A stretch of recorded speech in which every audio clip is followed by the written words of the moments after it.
এই আগামী মাসের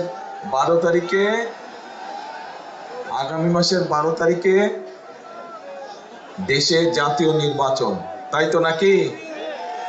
ঠিক বললাম না ভুল বললাম? ঠিক। আচ্ছা, তো এখন এই যে 12 তারিখে জাতীয় নির্বাচন, এই নির্বাচনে আপনারা, আমরা, বাংলাদেশের জনগণ, প্রত্যেকটি মানুষের একটি অধিকার আছে। কি বলেন তো? ভোট। ভোটের অধিকার আছে। নির্বাচন সময় যেমন অধিকার, তেমন এই যে এখানে যত মানুষ আপনারা আছেন, আপনারা সহ এই জেলায় যত মানুষ আছে, তাদের মধ্যে যারা তাদের মধ্যে ভোটার আছে না? এখানে ভোটার তো আছেন আপনারা। প্রত্যেকটি ভোটারের দায়িত্ব হচ্ছে কি? ভোট দেওয়া। দায়িত্ব কি? ভোট দেওয়া, পবিত্র দায়িত্ব। এটা হচ্ছে দেশ, রাষ্ট্র আপনাকে সেই দায়িত্ব দিয়েছে, এটা আপনার জন্মগত অধিকার। কিন্তু এই ভোটের অধিকার কেড়ে নেওয়া হয়েছিল গত 15 বছর। এই ভোটের অধিকারকে আদায় করতে গিয়ে গত 15 বছরে আমাদের শত শত নেতাকর্মী, আরো বিভিন্ন রাজনৈতিক দলের, এমনকি রাজনীতি করে না কিন্তু জনগণের এই অধিকারের পক্ষে কথা বলেছে, এরকম বহু মানুষকে হত্যা করা হয়েছে, গুম করা হয়েছে, খুন করা হয়েছে। বহু হাজারো লক্ষ মানুষের বিরুদ্ধে মিথ্যে মামলা দেওয়া হয়েছে। শুধু সেই সময় না, এই যে এখানে আমার সামনে এখানে কতগুলো পরিবার বসে আছে, তাদের সদস্যদেরকে আমরা হারিয়েছি। আমাদের দল করতো, তাদের অনেকে অন্য দলেরও মানুষ ছিল, এরকমও মানুষ আছে। শুধু এই যে 2024 সালের 5ই আগস্ট, এই যে সারা দেশের মানুষ রাজপথে নেমে এসে স্বৈরাচারকে বিদায় করেছে, সেই সময় 1500 মানুষকে হত্যা করেছে, তার মধ্যে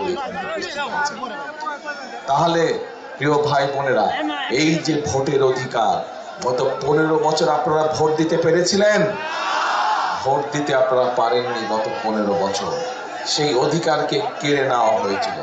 এখন এই যে শত হাজার মানুষের জীবন উৎসর্গ করার মাধ্যমে এই যে অধিকারটি ফিরে পেলেন, এই অধিকারটা তো তাহলে 12 তারিখে এই অধিকারটি প্রয়োগ করতে হবে। প্রয়োগ করতে হবে না? এখন কখন যাবেন ভোট দিতে? কখন যাবেন? সকাল সকাল হইল না। তাহাজ্জুদের সময় উঠতে হবে। এইবার তাহাজ্জুদের সময় উঠতে হবে। তাহাজ্জুদের নামাজ পড়ে যার যার ভোট কেন্দ্রের সামনে গিয়ে ফজরের জামাত পড়বেন। পারবেন? ফজরের জামাত পড়ে লাইন দিয়ে দাঁড়া যাবেন যারা যারা ভোটার যেই এলাকার। কেন কথাটা বললাম?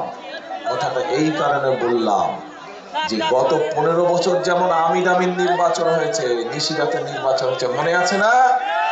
মনে আছে। আপনাদের ভোট দিতে দেয় নাই। ঠিক একইভাবে এইবার আবার ষড়যন্ত্র শুরু হয়েছে একটা দলে। পত্রিকার খবরে এসেছে, এই যে প্রবাসী আমাদের ভাইরা থাকে, তাদের জন্য পোস্টাল ব্যালটের কথা আমরা বলেছিলাম অনেক আগে থেকে। এই সরকার সেটা পূরণ করেছে, সবটা না পেলে অনেকটা করেছে। কিন্তু পত্রিকার খবরে দেখলাম যে পোস্টাল ব্যালটটা সরিয়ে ফেলেছে। দেখেছেন আপনারা খবরটা? কাজে ষড়যন্ত্র শুরু হয়েছে। আবার কি ষড়যন্ত্র হচ্ছে? ষড়যন্ত্রের বিভিন্ন মা বোনদেরকে দিয়ে, নিরীহ মা বোন যারা ভোটার, গিয়ে তাদের এনআইডি নাম্বার নিচ্ছে, গিয়ে তাদের ফোন নাম্বার নিচ্ছে, বিকাশ নাম্বার নিচ্ছে। শুনেছেন না এই খবর? এই খবর কে কে শুনছেন বলেন তো দেখে? ও সবাই শুনছেন? তাহলে ভাই আর বলে কি হবে, আপনারা তো জানেনই সব ঘটনা। তাহলে শেষ করে দেই। ও বলবো? আচ্ছা, তাহলে বলি। এখন এই যে নিচ্ছে, এখন যারা নিচ্ছে তারা কারা জানেন? এই যারা নিচ্ছে, এই যে মা বোনদেরকে, নিরীহ মা বোনদেরকে যারা এই যে এনআই নাম্বার নিচ্ছে বিভ্রান্ত করে, বিভিন্ন কথাবার্তা বলছে, এরা ৭১ সালে যে আমরা দেশ স্বাধীন করেছিলাম লক্ষ শহীদের রক্তের বিনিময়, সেই সময় তাদের একটি ভূমিকা ছিল। কি ভূমিকা ছিল? এই দেশের মানুষ যুদ্ধ করে রক্ত দিয়ে দেশ স্বাধীন করেছিল, কিন্তু এই যাদের কথা বললাম ষড়যন্ত্র করছে, এরা তখন দেশের বিপক্ষে অবস্থান করেছিল, দেশের স্বার্থের বিরুদ্ধে। এবং তাদের কারণে তারা দেশের মানুষের সাথে ছিল না, দেশের স্বার্থের বিরুদ্ধে ছিল, এবং তাদের কারণে এই দেশের লক্ষ লক্ষ মানুষ শহীদ হয়েছিল সেদিন। তাদের কারণে এই দেশের লক্ষ লক্ষ মা বোনের সম্মান হানি হয়েছিল সেদিন। তাদেরকে বাংলাদেশের মানুষ 50 বছর আগেই দেখে ফেলেছে যে তারা কি জিনিস, তারা কি জিনিস বাংলাদেশের মানুষ দেখে ফেলেছে। কাজে এই ষড়যন্ত্রকারীদের বিরুদ্ধে আমাদেরকে সজাগ থাকতে হবে। প্রিয় ভাই বোনেরা, এই যে ভোটের অধিকার আমরা অর্জন করেছি, শুধু ভোট দিলেই আমাদের এবার চলবে না। এই ভোট দেওয়ার মাধ্যমে আমাদেরকে নিশ্চিত করতে হবে যে কারা আপনাদের জন্য কাজ করবে, এলাকার উন্নয়নের জন্য কাজ করবে, দেশের মানুষের জন্য কাজ করবে। এই দেখেন, এখানে লাইন দিয়ে বসে আছে 6 জন প্রার্থী, দেখেছেন? প্রার্থীরা বসে আছে এখানে 6 জন। এদেরকে আমরা দায়িত্ব দিয়েছি, আপনাদের ঘরে ঘরে তারা যাচ্ছে, গেছে, তারা আপনাদের ঘরে ঘরে যাবে, গ্রামে গ্রামে যাবে।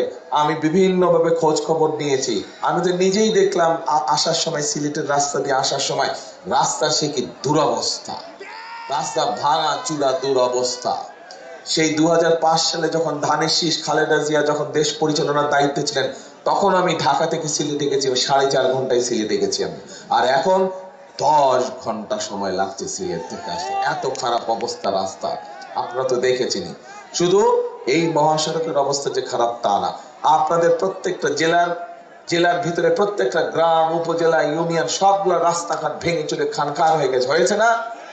স্কুল কলেজগুলো ধ্বংস হয়ে গেছে, ভেঙে চুরে পড়ে গেছে, কোনো রকম রিপেয়ার নাই, আছে না?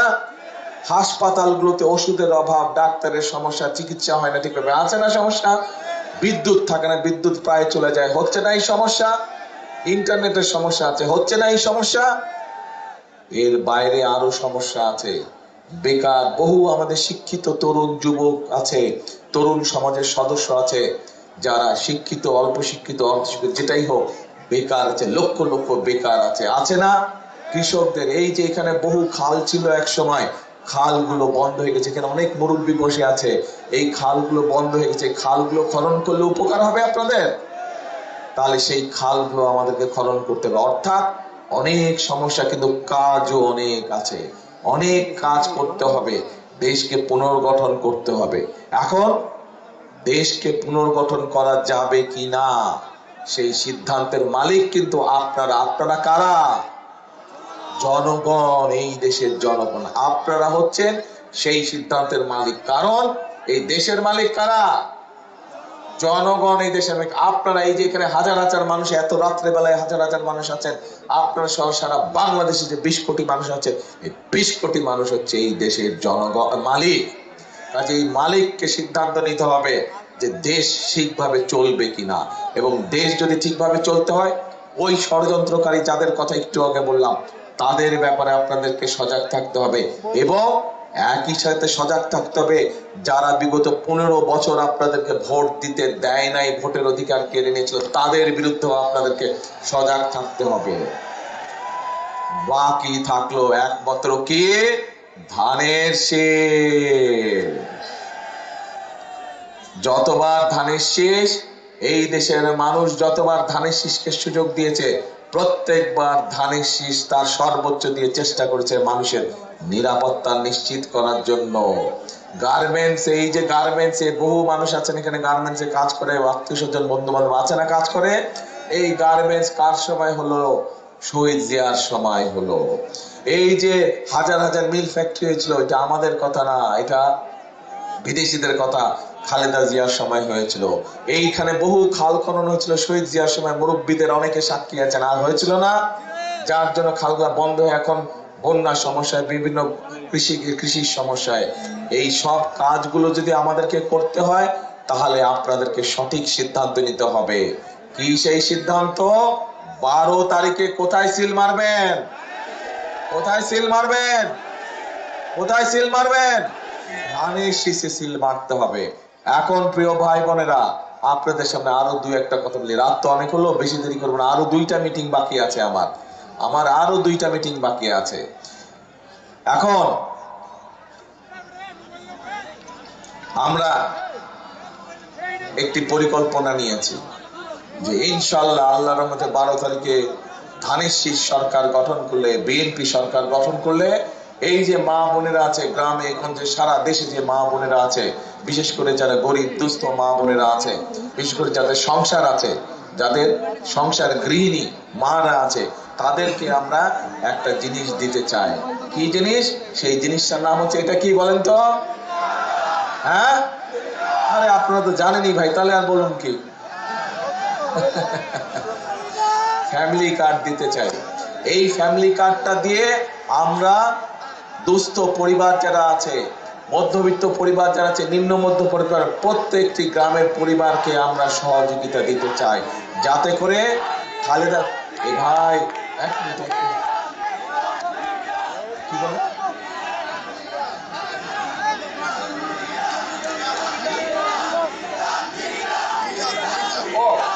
আচ্ছা আচ্ছা আচ্ছা আচ্ছা ভাই, কথা শেষ করি। ঠিক আছে, ধন্যবাদ। কথা শেষ করি। কেন ফ্যামিলি কার্ডটা দিতে চায়? কারণ দেখেন, দেশনেত্রী খালেদা জিয়া যখন বেঁচে ছিলেন, উনি যখন এর আগে দেশ পরিচালনা করেছিলেন, তখন কিন্তু এই মা বোনদের জন্য বিনামূল্যে শিক্ষার ব্যবস্থা করে দিয়েছিলেন, মনে আছে? এখনো কিন্তু তার সুযোগ পাচ্ছে এই দেশের মেয়েরা যে শিক্ষিত হচ্ছে, কিন্তু সেই শিক্ষিত আমাদের যে মেয়েরা ছিল, তারা এখন মা হয়ে গেছে, অনেক জায়গায় তাদের নিজেদের সংসার হয়েছে। আমরা চাই সেই মহিলাদেরকে আমরা স্বাবলম্বী, অর্থনৈতিকভাবে স্বাবলম্বী করে গড়ার জন্য। তারা যাতে শিক্ষিত যেমন হয়েছে, তাদেরকে এখন অর্থনৈতিকভাবে স্বাবলম্বী করতে চাই এই ফ্যামিলি কার্ডের মাধ্যমে। পরিকল্পনা ঠিক আছে না ভুল আছে? ঠিক আছে, আচ্ছা। তাই যদি হয়, এবার আসেন, এই যে সারা দেশে এখানে কৃষি কাজ করেন, কে কে হাত তুলেন তো ভাই? কারাগারে সবাই তো কৃষি কাজ করে, এত কৃষক, তাহলে তো খুব ভালো। তার মানে দেখেন, এই যে আপনারা এত মানুষ হাত তুললেন, কৃষি কাজ করেন, তার মানে এই দেশের সবচেয়ে বড় সেক্টর হচ্ছে কৃষি সেক্টর। এই সেক্টরে সবচেয়ে বেশি মানুষ কাজ করে। আমরা এই কৃষক ভাইদের পাশে দাঁড়াতে চাই। এর আগে যখন শহীদ জিয়া ছিলেন, তখন কৃষকদের, সেই আমলে অনেক মুরব্বী আছেন, ওই যে এক মুরব্বী দেখছে অনেক আগে, শহীদ জিয়া যখন, তখন এই দেশে কৃষকদের সেচের অসুবিধা হতে শহীদ জিয়া খাল খনন কর্মসূচি করেছিলেন। এই জেলাতেও তো অনেক খাল আছে, বিভিন্ন খাল আছে, হ্যাঁ অনেক খাল আছে এখানে কিশোরগঞ্জে, রাইট? এখন এই খালগুলো খনন করার ফলে তখন কৃষকদের পানির সুবিধা হয়েছিল। এরপরে যখন খালেদা জিয়া দায়িত্ব পেলেন দেশের, তখন আমরা কি দেখলাম? 5,000 টাকা পর্যন্ত কৃষি লোনকে মওকুফ করা হচ্ছিল। 10,000 টাকা পর্যন্ত যে ঋণ ছিল, সেটির সুদ মওকুফ করে দেওয়া ছিল। 25 বিঘা পর্যন্ত জমির, কৃষি জমির খাজনা মওকুফ করে দেওয়া ছিল। এইবার আবারও আমরা ধানের শীষ সরকার গঠন করলে, আগামী 12 তারিখে আপনারা ধানের শীষকে নির্বাচিত করলে, আমরা আমাদের কৃষক ভাইদেরকে এটা দিতে চাই। এটা কি বলেন তো? কৃষক কার্ড, সবই জানেন আপনারা। এই কৃষক কার্ডের মাধ্যমে আমরা কৃষক ভাইদের কাছে সার, কীটনাশক, এগুলো সবকিছু আমরা পৌঁছতে যাই সহজভাবে, যাতে করে তারা কৃষি ঋণ পেতে পারেন সহজভাবে, এবং একই সাথে তাদের শস্যের যদি ক্ষতি হয়, বীমা সুবিধাও যাতে পায়, এই সব ব্যবস্থা আমরা করতে চাই। পরিকল্পনা ঠিক আছে? এই কাজটা দরকার করা। আচ্ছা ঠিক আছে, আসেন এবার এই সারা দেশ সহ, এই কিশোরগঞ্জ জেলা সহ, আপনাদের এই এলাকা সহ, সদর সহ, ভৈরব সহ, বহু আমাদের তরুণ যুবক আছে, তরুণ সদস্য আছে, যুব সমাজের সদস্য আছে, যারা কোনো কাজ নাই, যারা বেকার আছে না, এরকম এই বেকার ভাইদেরকে আমরা ট্রেনিং দিতে চাই, যেই ট্রেনিং এর মাধ্যমে তারা হয় নিজের ব্যবসা তৈরি শুরু করতে পারবে, অথবা ট্রেনিং দক্ষ হয়ে তারা বিদেশে একটা ভালো চাকরির ব্যবস্থা করতে পারবে। আমরা সেই ব্যবস্থা গ্রহণ করতে চাই। প্রতি জেলায় আমরা ভোকেশনাল ইনস্টিটিউট সহ ট্রেনিং ইনস্টিটিউট আমরা তৈরি করতে চাই। ঠিক আছে পরিকল্পনা? আচ্ছা ঠিক আছে। এবার আসেন, এবার আমাদের নারীদের জন্য আমরা কাজ করব, মা বোনদের জন্য আমরা কাজ করব, কৃষক ভাইদের জন্য আমরা কাজ করব। আমরা তরুণ যুবক যারা আছে, যুব সমাজের সদস্য যারা আছে, যারা বেকার আছে, তাদের কর্মসংস্থানের ব্যাপারে আমরা পরিকল্পনা করেছি, কাজ করব। আমরা আরেকটি শ্রেণীর মানুষ, যেই মানুষগুলো আমাদের জীবনের সাথে ওতপ্রোতভাবে জড়িত, যে মানুষগুলো আমাদের জীবন জন্ম থেকে মৃত্যু পর্যন্ত যারা আমাদের সাথে জড়িত, বিভিন্ন দুঃসময়ে যারা আমাদেরকে বিভিন্ন ভালো পরামর্শ দিয়ে থাকে, তারা কারা? তারা হচ্ছে আমাদের সমাজের, আমাদের বিভিন্ন মসজিদ মাদ্রাসার ইমাম খতিব যারা, তারা মুয়াজ্জিম সাহেব যারা, তারা তাদের এই মানুষগুলোর জন্য আমরা একটি সম্মানের ব্যবস্থা করতে চাই। পরিকল্পনা ঠিক আছে? আচ্ছা ভাই, এখন যেই পরিকল্পনার কথা বললাম যদি ঠিক থাকে, এই কাজগুলো ইনশাল্লাহ বিএনপির সরকার, বিএনপির আগামী সরকার সেগুলো বাস্তবায়ন করবে এই সবগুলো কাজ। কিন্তু কিন্তু আপনাদের সকলের একটি দায়িত্ব আছে, এই জনগণের একটি দায়িত্ব আছে, যারা ভোটার, দায়িত্ব আছে না? সকলকে মিলেই তো দেশ গড়তে হবে, তাই তো? দেশ গড়তে হলে সকলকে মিলেই তো কাজ করতে হবে। আন্দোলন তো সকলে মিলেই করেছিলাম আমরা, তাই না? দেশও গড়তে হবে আমাদের সকলকে মিলে। আপনাদেরকে তাহলে সঠিকভাবে ভোটের দিন ভোট দিতে হবে। যেই কথাটি বারে বারে বলেছি আমি, কোথায় ভোট দিবেন? ধানের শীষকে জয়যুক্ত করতে হবে। যদি খাল খনন কর্মসূচি আবার শুরু করতে হয়, যদি ঘরে ঘরে মা বোনদের হাতে ফ্যামিলি কার্ড পৌঁছে দিতে হয়, যদি কৃষক ভাইদের হাতে হাতে কৃষক কার্ড পৌঁছে দিতে হয়, যদি ইমাম সাহেব খতিব